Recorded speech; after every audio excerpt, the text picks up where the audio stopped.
এখন তো ওর সুযোগ এসছে। অবনী আর ওই ফাটিচার গৌতমের সঙ্গে আমি নিজেই গিয়ে কথা বলবো, চলো। দাদিশার কথা শুনে নীল মুখ বাঁকিয়ে গাড়ি বের করল আর অবনীর বাড়ির দিকে চলল। পুরো রাস্তা জুড়ে গায়ত্রী দেবীর চোখে রাগের আগুন জ্বলছিল, যা যে কোনো মুহূর্তে ফেটে পড়তে পারত। দেখতে দেখতে তারা অবনীর বাড়িতে পৌঁছে গেল। গাড়ি থেকে নেমেই গায়ত্রী দেবী নীলকে ডোরবেল বাজাতে ইশারা করলেন।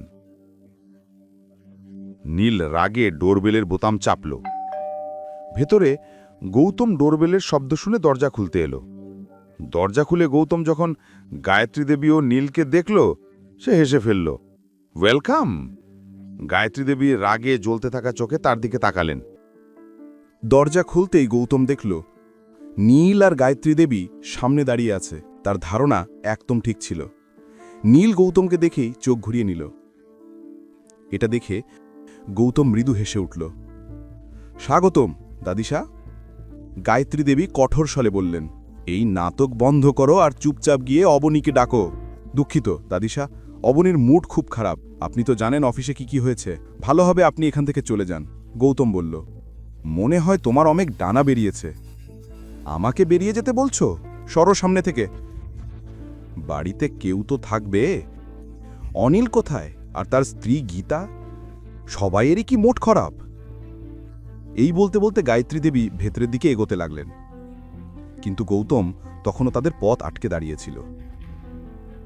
গায়ত্রী দেবী রাগে মুখ থেকে চশমা খুলে ফেললেন, কিন্তু তিনি কিছু বলার আগেই গীতা দৌড়ে ঘর থেকে বেরিয়ে এলো। গায়ত্রী দেবীকে সামনে দেখে তার মুখে ঘাম এসে গেল। আরে বাসাব, আসুন না, ভেতরে আসুন। বাইরে দাঁড়িয়ে আছেন কেন? তোমার এই যোগ্য জামাইটা সামনে থেকে সরে দাঁড়ালে তারপর তো আমি ভেতরে আসব। এই কথা শুনে গৌতম গেট থেকে একপাশে চলে গেল। গীতার রাগ ভরে তাকে চোখ দেখালো। গৌতম সরে যেতেই গায়ত্রী দেবী আর নীল ভেতরে এসে বিরক্ত মুখে বসে পড়ল। গীতা মিষ্টি হেসে বলল, মাসাব, যদি কোনো দরকার থাকতো আপনি আমাকে জানালে আমি নিজেই চলে আসতাম আপনার কাছে। গীতা নিজের কাজে লেগে গিয়েছিল।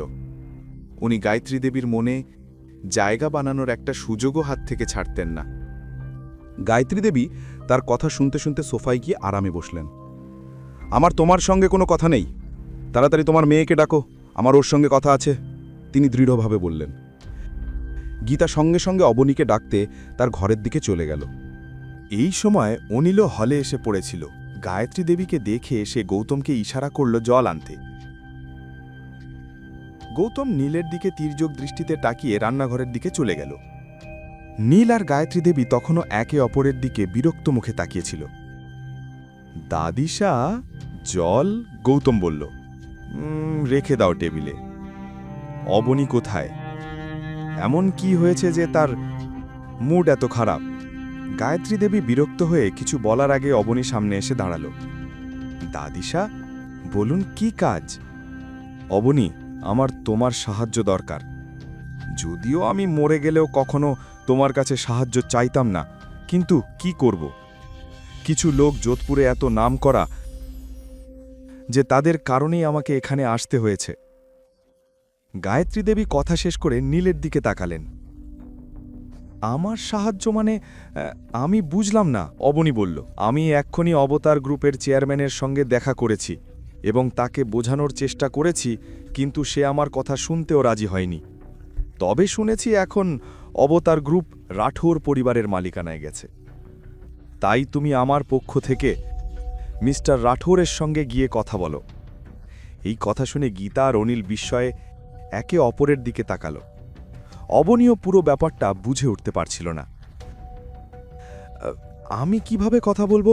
আমি তো রাঠোর পরিবারের কাউকেই চিনি না, আর আপনাকে আমি আগেই সেই পার্টিতেই ব্যাপারে বলেছিলাম। আমার এতে কিছু আসে যায় না তুমি তাদের চিনো কি না। এই সমস্যা তোমার তৈরি ডিজাইন থেকেই শুরু হয়েছে, তাই এর সমাধানও তোমাতেই করতে হবে। কিভাবে করবে সেটা তোমার ব্যাপার, কিন্তু যদি সমাধান না হয় তাহলে ধরে নিও আমার তোমাদের পরিবারের সঙ্গে থাকা শেষ সম্পর্কটাও ভেঙে গেল।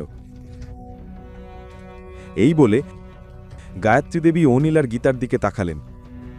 অনিল, যদি তোমার মেয়ের ছোট্ট মস্তিষ্কে এই কথা না ঢোকে তাহলে ভালোভাবে বোঝাবে তাকে, তিনি বললেন। তারপরই নীলকে নিয়ে গায়ত্রী দেবী সেখান থেকে চলে গেলেন। তাদের এই হুমকি শুনে সবাই হতবাক হয়ে গেল। এক মুহূর্তের জন্য পুরো হলে নীরবতা নেমে এলো। পরের কাহিনী জানতে দেখতে থাকুন পরবর্তী এপিসোডগুলো শুধুমাত্র পকেট এফএম ইউটিউব চ্যানেলে। আর রয়্যাল ওয়ারিশের সব এপিসোড শুনতে এখনই ডাউনলোড করুন পকেট এফএম অ্যাপ, লিংক দেওয়া আছে ডিসক্রিপশনে।